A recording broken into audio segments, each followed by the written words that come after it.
आज हम लोग बीएड सेमेस्टर 1 का paper 2 contemporary India and education का यूनिट 5 ग्लोबलाइजेशन एंड मॉडर्नाइजेशन का एक मोस्ट इम्पॉर्टेंट क्वेश्चन को डिस्कस करेंगे और उसके आंसर को जानेंगे, समझेंगे। तो आइए देखते हैं। तो आज का हमारा प्रश्न है, आधुनिकीकरण का अर्थ स्पष्ट करते हुए आधुनिकीकरण की प्रक्रिया में शिक्षा की भूमिका बताइए। दैट मीन्स मॉडर्नाइजेशन का अर्थ स्पष्ट करते हुए आधुनिकीकरण मतलब मॉडर्नाइजेशन की प्रक्रिया में एजुकेशन की क्या भूमिकाएं हैं, उनकी क्या इम्पोर्टेंस है। तो आइए देखते हैं इसका आंसर। इसका उत्तर है, आधुनिकीकरण राजनीतिक, सांस्कृतिक व सामाजिक परिवर्तन और आर्थिक विकास की एक ऐसी मिली-जुली पारस्परिक प्रक्रिया है जिसके द्वारा ऐतिहासिक तथा आधुनिक अविकसित समाज अपने आप को विकसित करने में प्रयत्नशील है। आधुनिकीकरण एक ऐसा शब्द है जिसकी कोई एक आत्यंतिक एवं निश्चित परिभाषा देना कठिन है।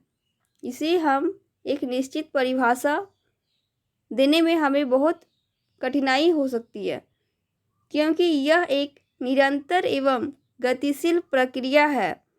अलग अलग क्षेत्रों में इसके भिन्न भिन्न अर्थ हैं लगाए गए हैं। सामाजिक आधुनिकीकरण उत्तरोत्तर साक्षरता में विकास, बढ़ता हुआ नगरीकरण और पारस्परिक सत्ता में ह्रास पर जोर देता है। समाजशास्त्री इसे विभिन्नीकरण की प्रक्रिया के अर्थ में प्रयोग करते हैं। इसी प्रसंग में वे इसके कुछ विघटनकारी लक्षणों जैसे तनाव में वृद्धि, मानसिक अस्वस्थता, हिंसा, तलाक, परिवारों में टूटन, बाल अपराध, मद्यपान, जातीय, धार्मिक और वर्ग संघर्ष आदि का हवाला देते हैं।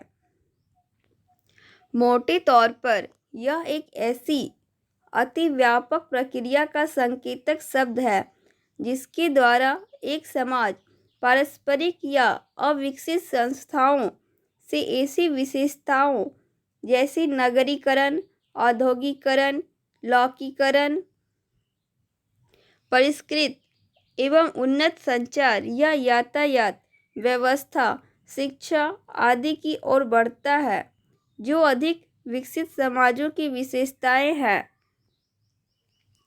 ब्लेक बहला, आधुनिक समाज का महत्व विज्ञान पर आधारित तकनीकी को अपनाना है। इसी के आधार पर समाज ने अपने उत्पादन में शानदार वृद्धि की है। विज्ञान पर आधारित तकनीकी सामाजिक व सांस्कृतिक जीवन के अन्य मुख्य उपयोग हैं और इनमें मूलभूत सामाजिक व सांस्कृतिक परिवर्तन आते हैं जिन्हें आधुनिकीकरण की संज्ञा दी जाती है। That means the most distinctive feature of modern society is this adoption of a science-based technology. On this basis, scientists are increased their own productivity. Science-based technology has other significant utilization of social and cultural life, and it involves fundamental social and cultural changes which are broadly described as modernization. अब है मुरे के अनुसार आधुनिकीकरण का अर्थ क्या है। आधुनिकीकरण का अर्थ है एक क्रांतिकारी परिवर्तन जो एक परंपरागत समाज को उन्नत आर्थिक रूप से समृद्ध तथा राजनीतिक रूप से अपेक्षाकृत स्थिर समाज के रूप में परिवर्तित करने के ओर ले जाता है। That means modernization means a revolutionary change leading to transformation of a traditional society into an advanced, economically prosperous and relatively politically stable society. And then next, Dubey. Dubey के अनुसार आधुनिकीकरण का क्या अर्थ है? आधुनिकीकरण आवश्यक रूप से एक प्रक्रिया है, एक परंपरागत समाज व्यवस्था से एक विशेष अभिष्ट प्रकार की तकनीकी से जुड़ी समाज व्यवस्था की ओर बढ़ना। That means modernization is essentially a process, a movement from traditional order to certain desired type of technology, associated form of social structure.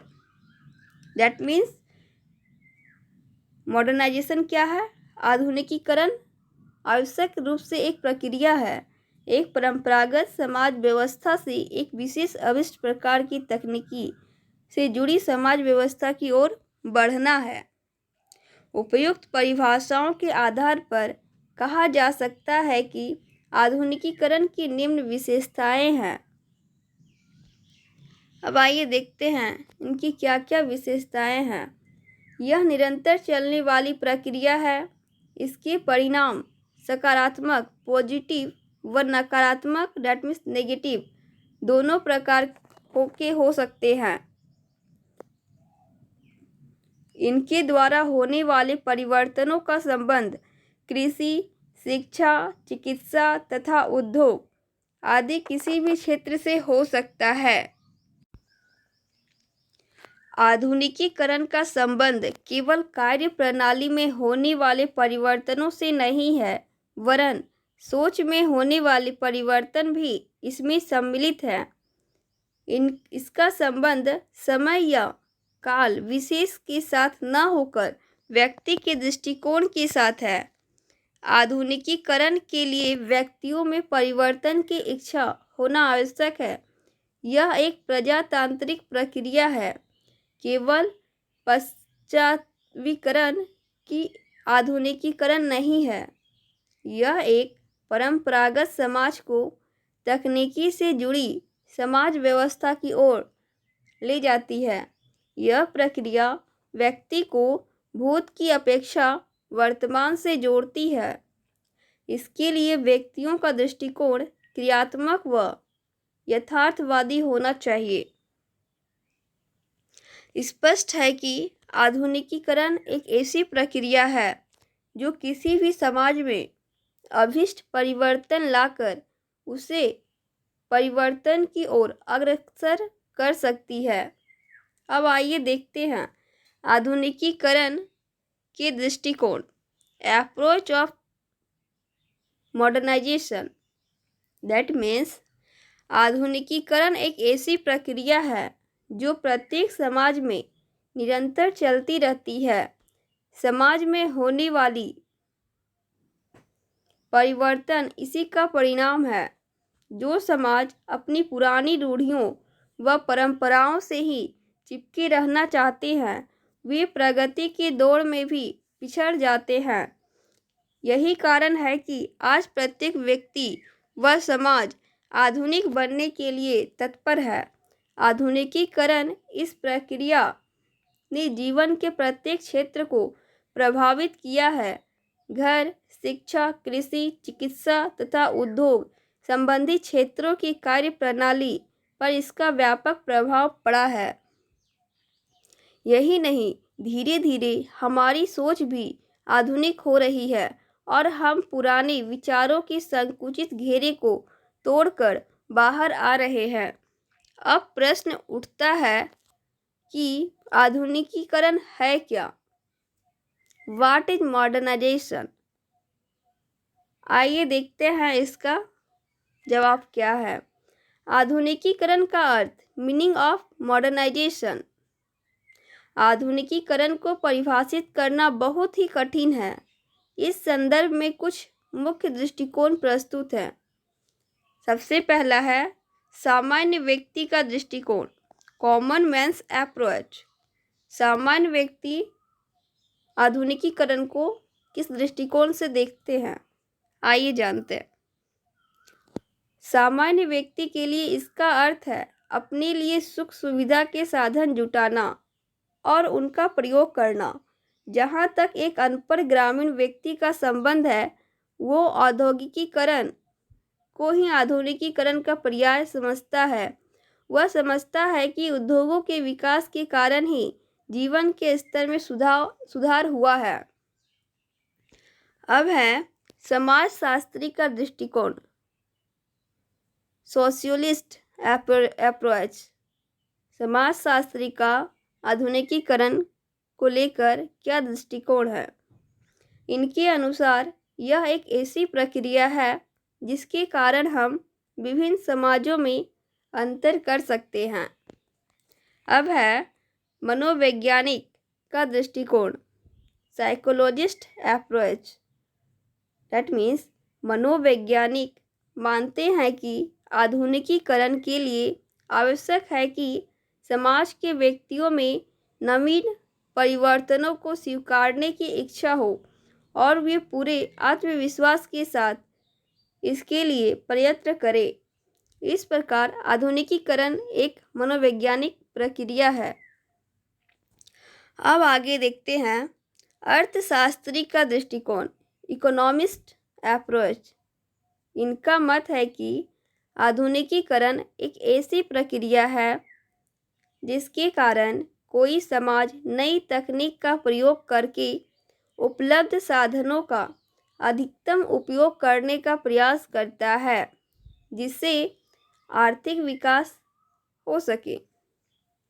And next, इतिहासकार का दृष्टिकोण, हिस्टोरियंस अप्रोच। इतिहासकार आधुनिकीकरण को किस दृष्टिकोण से देखते थे, आइए देखते हैं। इनके अनुसार यह प्रक्रिया है जिसके कारण व्यक्ति नया ज्ञान प्राप्त करता है तथा उसके आधार पर अपने जीवन के तरीकों व सोच को बदलता है। अब देखते हैं आधुनिकीकरण के शिक्षा के संदर्भ में, आधुनिकीकरण का शिक्षा के संदर्भ में क्या इम्पोर्टेंस है, क्या वैल्यू है। Meaning of education for modernization. आधुनिकीकरण की प्रक्रिया में शिक्षा की भूमिका, rule of education in process of modernization. भारतीय शिक्षा आयोग के अनुसार आधुनिकीकरण की प्रक्रिया का सबसे शक्तिशाली साधन विज्ञान तथा शिल्प विज्ञान पर आधारित है। आधुनिकीकरण की प्रक्रिया में शिक्षा की भूमिका इस प्रकार है। सबसे पहला, वैज्ञानिक दृष्टिकोण का विकास, development of scientific attitude. Next, नवीनतम जानकारी प्रदान करना, that means to provide latest information. And third is one of व्यापक दृष्टिकोण का विकास, मतलब development of broader attitude. Fourth है कुशल नेतृत्व का विकास, development of efficient leadership. And fifth, विशेषज्ञ तैयार करना, to prepare specialist. And sixth, सांस्कृतिक मूल्यों का संरक्षण, प्रिजर्वेशन ऑफ कल्चरल वैल्यूज। अब आइए देखते हैं वैज्ञानिक दृष्टिकोण का विकास, डेवलपमेंट ऑफ साइंटिफिक एटीट्यूड। शिक्षा व्यक्तियों के दृष्टिकोण को वैज्ञानिक बनाती है, जिससे वे तर्क की कसौटी पर कसे बिना किसी भी तथ्य में विश्वास नहीं करते हैं। दूसरा है नवीनतम जानकारी प्रदान करना, टू प्रोवाइड लेटेस्ट इंफॉर्मेशन। शिक्षा विभिन्न क्षेत्रों में संबंधित नवीनतम जानकारी से हमें अवगत कराती है, जिससे उसमें से हम अपने लिए आवश्यक बातों का चयन कर सकें। तीसरा है व्यापक दृष्टिकोण का विकास, डेवलपमेंट ऑफ ब्रॉडर एटीट्यूड। लोगों के दृष्टिकोण को व्यापक बनाए बिना आधुनिकीकरण संभव ही नहीं है। शिक्षा ही इसे व्यापक बनाती है। एंड फोर्थ, कुशल नेतृत्व का विकास, डेवलपमेंट ऑफ एफिशिएंट लीडरशिप।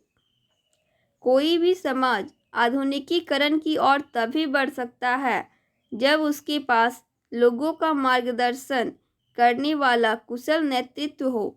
शिक्षा व्यक्तियों में नेतृत्व के गुणों का विकास करती है जिससे वे लोगों के समक्ष आदर्श प्रस्तुत कर सके।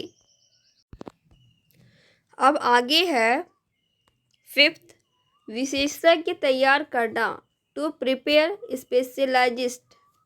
स्पेशलिस्ट।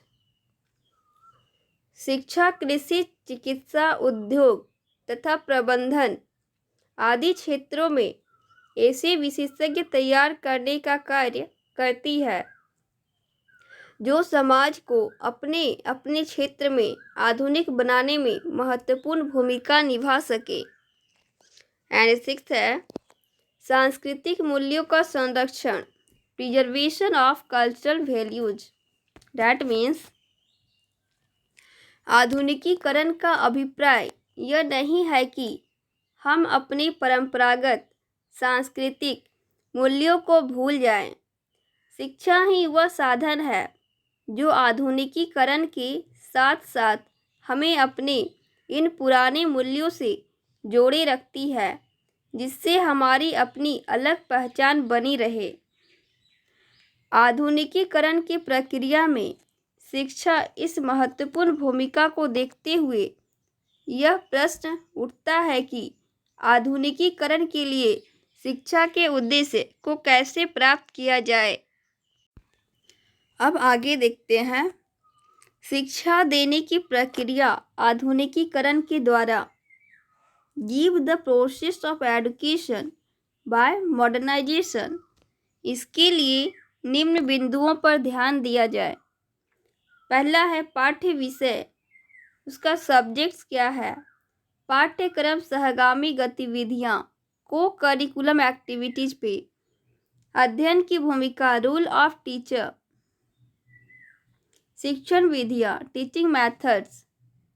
ये सब क्या है, process of education by modernization. तो सबसे पहला हमारा है पाठ्य विषय, सब्जेक्ट्स।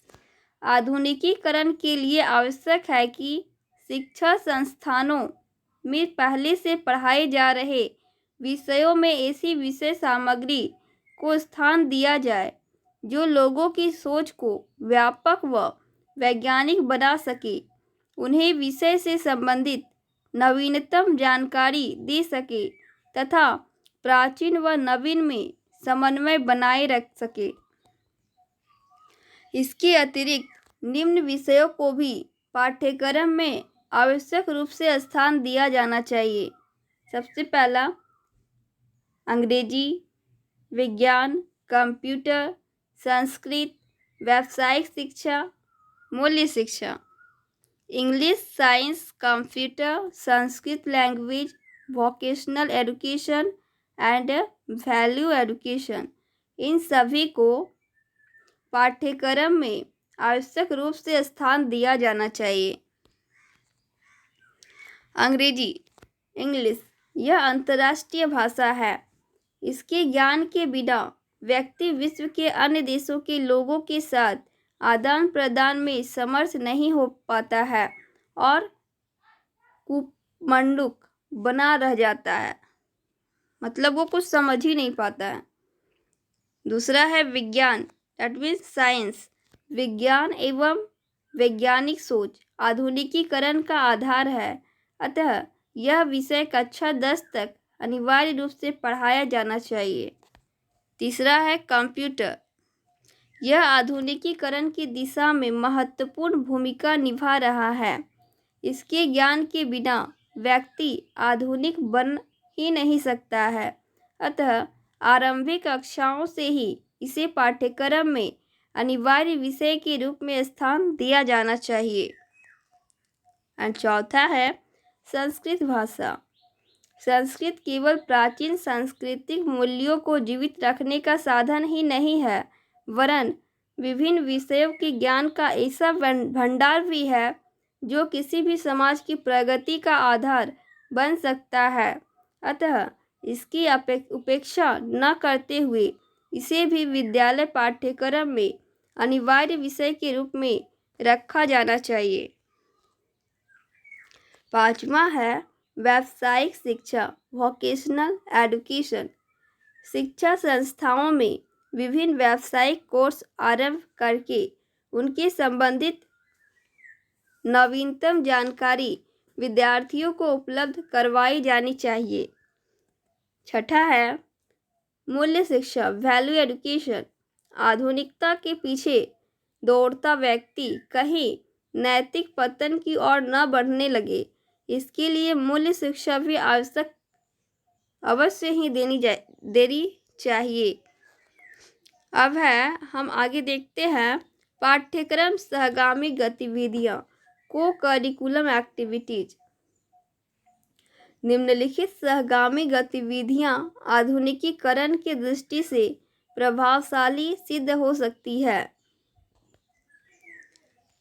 पहला है विज्ञान प्रदर्शनी, साइंस एग्जीबिशन, शैक्षिक भ्रमण, एक्सकर्शंस, निबंध लेखन प्रतियोगिताएं, एसे राइटिंग कॉम्पिटिशन्स, विस्तार भाषण, एक्सटेंशन लेक्चर्स, प्रातःकालीन सभा, मॉर्निंग असेंबली, शिविर दैट मीन्स कैंप्स, महिला सशक्तिकरण कार्यक्रम, वुमेन एम्पावरमेंट प्रोग्राम। अब आइए देखते हैं, एक एक करके सबको डिस्कस करते हैं, एक एक करके सब पे विचार करते हैं।